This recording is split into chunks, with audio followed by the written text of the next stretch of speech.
Hello and welcome to another video. I thought today I would go through and share what I read in the month of March, doing one of my one-take wrap-ups. If you've never seen before, I tell you what I read in the month in one take so I don't have to edit because I hate editing videos. So let's just jump right on into it. First, I finished Cross the Line by Simone Sultani. I did really enjoy this one. I don't think it was like a breakout book for me, like it's not going to be a favorite romance of all time, but I am definitely interested in reading more books by this author. I think the most interesting thing, well, one, I love a brother's best friend romance. I thought it was really cute. My dog does not care about the books I read in the month. Huh. Can you sit down? Anyway, he just really wants you to know what he read in the month, which was nothing, because he has no brain cells at all. Between the dog and my camera tripod falling over, I guess there will be some editing in this video. Anyway, as I was saying about Cross the Line, I really enjoyed the chronic pain representation. It was unexpected. I didn't know about it going into this book, and I really enjoyed it. The main character had EDS, if I remember correctly, from last month, but I really liked that it wasn't like a huge part of the story, but it was definitely discussed, and I just really liked the conversations it brought up between characters and like the just natural accommodations that happened. So I did really like this book. I gave it a 4 stars. Next, I read The Hammer of Thor by Rick Riordan. This is book 2 in the Magnus Chase series. I really enjoyed this one. This is when Alex Fierro comes into the plot. I read the entire first book being like, where is Alex? Did I imagine this character? They are not in the series until books 2 and 3, but really enjoyed it, had a fun time. I love all the characters. I'll just talk about the other book as well. I read The Ship of the Dead as well. I finished out the series this month. Gave them both 5 stars. I really like all the characters, and I liked the Norse mythology. I like the adventure. I think Magnus Chase is such a strong hero because he's so different from Percy in so many ways. Like, okay, let's give this a try. 3rd time's the charm to see if my tripod will actually work, and it won't be knocked over by a dog. Anyway, I think one of the greatest strengths of the Magnus Chase series is actually how different he is to Percy Jackson. There are similarities obviously, but I think Magnus just has such a different worldview that it's just such an interesting approach to this kind of world, like the gods and everything. There's so much violence and war and everything, and Magnus just sees everything a lot differently. And I think the lack of like really big like final boss battle in the end of The Ship of the Dead, I mean there's still a battle, but it's not like the Blood of Olympus. So like I think that actually made it more interesting and more powerful and impactful. So I really liked it, and Magnus and Alex have my whole heart. They are literally like one of the sweetest couples, and I love to the very end Magnus is just confused, and I love that, and I love that for him. I love that that is his experience. There's weird things on the screen. I don't know if this means it's recording normally or not, but let's just keep going. I've been trying to branch out, read more, like different genres, some classics, that kind of thing. I read Upstream by Mary Oliver in that goal. I had seen a quote from this book on TikTok, and I thought that sounds really good. Let me give it a try. I read some Walt Whitman poetry last month. Let's give this one a try. I liked it. Definitely didn't love it. Will probably never think about it again, respectfully. I thought the first half was really beautiful, and like there was a lot of really moving and like inspirational like thought processes. These are collected essays, not poetry, but it's kind of the same thing if you ask me. The vibes were the same. But like halfway through it just felt so repetitive. Like there were a lot of really beautiful points she was making, and like her reflection on life was really interesting to read, but like by the end I was like, you've said the same thing many, many, many, many times in not that many different ways. So I just got kind of bored, but it wasn't bad. It just wasn't a favorite of mine. Next, I read Just Friends by Haley Pham. I have a whole dedicated reading vlog to this. I will link it below if I remember to do that. But I loved this book. I thought it was super fun. It was very emotional and just a really sweet childhood friends to lovers, second chance romance.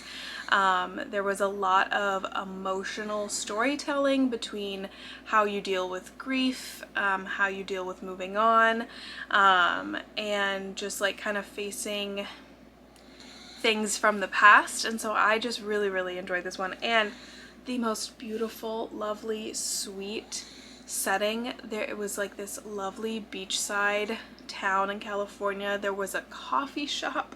There was a little cottage. It was fantastic. I loved it. I gave this one a 5 stars. I think it is getting reviews that are not as good, but I think that's just because people don't like to see young women succeed. Anyway, watch my reading vlog for more thoughts on that. Next, I read The Lost Daughter of Sparta by Felicia Day, illustrated by Rowan McCall. I went to the signing for this and it was really, really fun. I had a great time. There will be a vlog for that too. I think it's going to be coming up after this video though.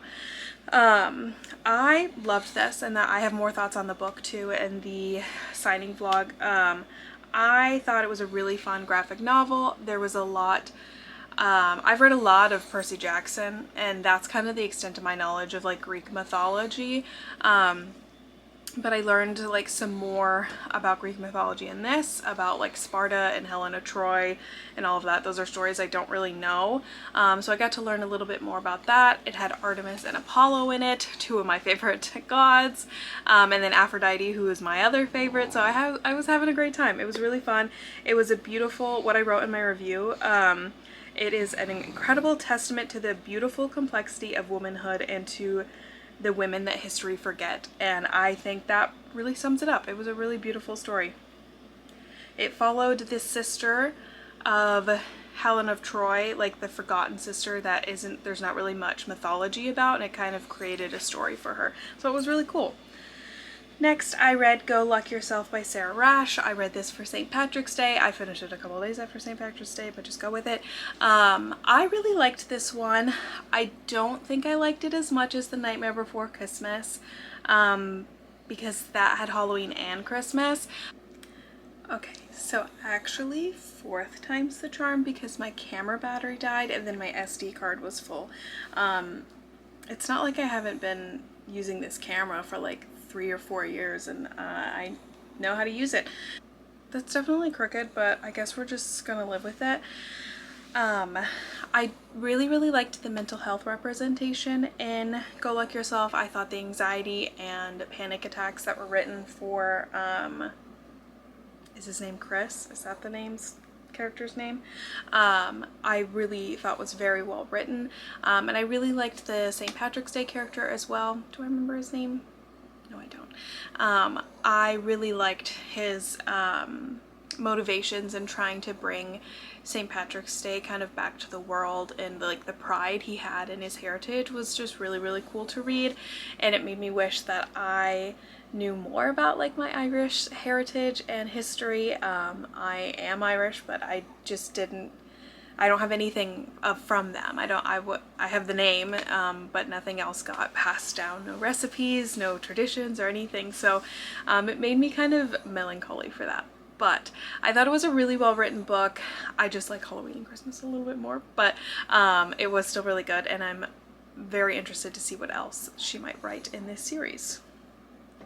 Next, I read Picture Perfect by Tessa Bailey, continuing her sports romance series. This one was really fun. Does it beat Fangirl Down? I don't think so, but it was really good. It was a really entertaining story. This is another brother's, well, no, it's not.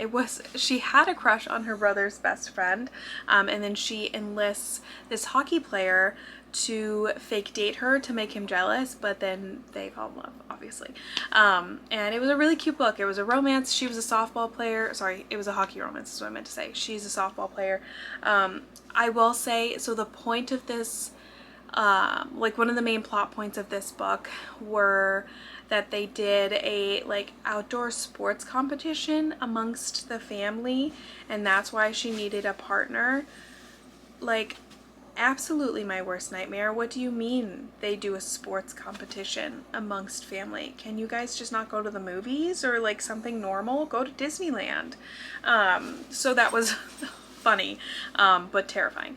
But yeah, I really liked all the characters. I am very interested to see the next one that's going to follow her best friend. I just bought it at the bookstore, but yeah, I'm very excited to see where the series continues to go. I really did like this one. I really liked him as a character. I thought he was very, like, he comes off as such a playboy in the very beginning, but then he is so like self-aware and like honest and open and really talks through everything, that I really enjoyed him. Lastly, in the month of March, I read The Bell Jar by Sylvia Plath. Like I said, I'm trying to read more classics, more like just kind of different genres, branch out just a little bit. This is a book that while I was reading it, I didn't really enjoy it. Once I was done, I was like, okay, I see the point. I see why it was written, and I do appreciate it. I did not rate this book. I don't think it's a book that should be rated necessarily. I think it's too personal to the author, because it was pretty autobiographical to rate it. I wrote a very long review if you're interested in reading it on Instagram. Obviously, very big trigger warnings for mental health, suicidal ideation, suicide attempts, hospitalization. But I think despite like how kind of graphic it was at times, and I had said in my review, my kind of biggest issue is that there was such a disconnect, like it's so different from my own experience in mental health that I was like, at times I'm like, this feels almost like a caricature of mental health, that I was like, this like just feels disingenuous sometimes. But then when we get to the more reflective pieces at the end, the chapters where she's like starting to get treatment, starting to feel better, and she's starting to think about everything that's gone down, it started to feel a little bit more real, and a little more like grounded in the character, and less like mimey almost. I don't know if that's the right word. It felt more real towards the end, and I really did like the metaphor of the bell jar. I think that was a really good way to describe mental health, especially major depressive disorder. So I liked it. I don't think I'll ever read it again, but it is one that I think I'll think about in the future. I think it was a moving and important story to be told. So that is the last book I read in the month of March. I will see you guys next time for April, and maybe I'll have gotten this tripod to work. Probably not, but that's okay. So yeah, like, share, subscribe, all that fun stuff, and I'll talk to you guys next time. Bye!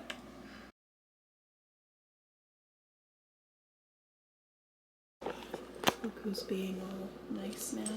Huh? Are you?